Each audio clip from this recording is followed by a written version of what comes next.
Balochistan police की shelling में शहीद थियल शागिर्द अगवाण हानी बलोच जे वारसनि खे इंसाफ़ ॾियारण लाइ दादू में सपाफ सिंध के सदर मंसूर शाहणी की हिदायतुनि ते रैली कढी वई।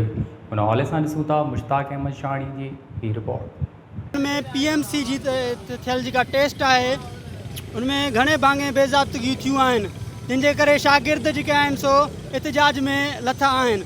असां ॾिसूं था त एॾी वॾी तादाद में जॾहिं शागिर्द लथा आहिनि त पुलिस उन्हनि ते तमामु घणो तशद्दुद कयो आहे। टीयर गैस हलाया अथनि, शेलिंग हलाया अथनि, हवाई फायरिंग कई अथनि, डंडा आया अथनि, उन्हनि खे जेलुनि में वठी आया आहिनि, FIR कराई आहे। उन्हनि में कुझु छोकिरा बेहोश बि थी चुका आहिनि। ऐं जेका इहे कामरेड आहे हानी बलोच उहो उनखे जेका पहिरियां ई तबियत ख़राबु हुई कुझु, हिननि जे तशद्दुद जे करे हू जान खां हथु धोई वेठी आहे। असां सम्झूं था त पुलिस जो जेको इहो तशद्दुद आहे उन सां शागिर्दनि खे दॿाए नथो सघिजे। हीअ जेका जिदोजहद आहे शागिर्दनि जी उहा कोयटा खां हिते दादू ताईं हले पई थी। शागिर्दनि जो इहो इतिहाद आहे, इहा जिदोजहद आहे, यकजहती आहे जेका हिननि हुकुमराननि खे उन्हनि जे जेके मनसूबा आहिनि उन में नाकाम कंदी। असां सम्झूं था त जेको शागिर्दनि सां जेको जबर आहे, जेको थियो आहे, जेका नाइंसाफ़ी थी आहे, उनजे अज़ाले में पुलिस जेके जिन्हनि पुलिस वारनि इहा नाइंसाफ़ी कई आहे, उन ते तशद्दुद कयो आहे, उन्हनि ते कमीशन विहारे करे उन्हनि जी जांच कई वञे, उन्हनि खे सख़्तु सज़ाऊं ॾिनियूं वञनि। उन सां गॾु जेका PMC जी जेको टेस्ट आहे उनखे फिज़िकल वरितो वञे।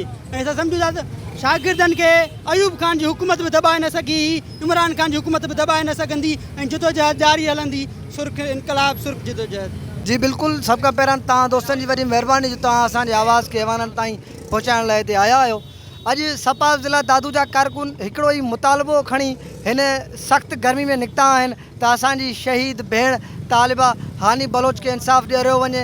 हू एहतिजाज करे पई, पाकिस्तान जे आइन मुताबिक़ एहतिजाज हर शहरी जो आइनी हक़ आहे। उहो एहतिजाज करे पई बलोचिस्तान में पंहिंजे दोस्तनि सां गॾु त जेका MD कैट जी रिज़ल्ट में तव्हां जेका करप्शन कई आहे उहो असांखे क़बूल न आहे। असांजो मुतालबो इहो ई आहे त तव्हां रिज़ल्ट न सही वठो, टेस्ट न सही वठो।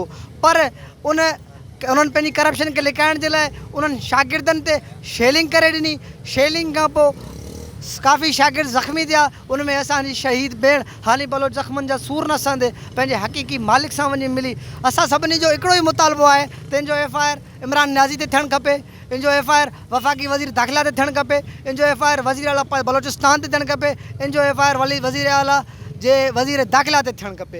हीअ ॾिसो तव्हां, अॼु मां सम्झां थो हिन जो जेको खून मासूम खून जो सहरो आहे इहो इमरान न्याज़ी ते वञे पियो, छो जो उन एतिरा त नाकाम पॉलिसीज़ जोड़े छॾिया आहिनि जो हींअर हिन मुल्क जो शागिर्द परेशान आहे त मां स्कूल वञा या ख़ुदकुशी कयां। तव्हां ॾिसो फीसनि में केतिरो इज़ाफ़ो थी वियो आहे। तव्हां ॾिसो त असां वटि जेका हिन कोरोना जे नाले ते हिननि जेके स्कूल बंदि कया हुया उन्हनि में हिननि अहिड़ो को बि असांखे पॉलिसी न ॾेई सघिया जंहिंमें शागिर्द इल्मु हासिलु करे सघनि। असां आख़िर में मां इहो ई चवंदुसि त असांजो हिकिड़ो ई मुतालबो आहे त हिन जी FIR इमरान न्याज़ी ते थियणु खपे, हिन जी FIR बलोचिस्तान जे वज़ीर आला ते थियणु खपे।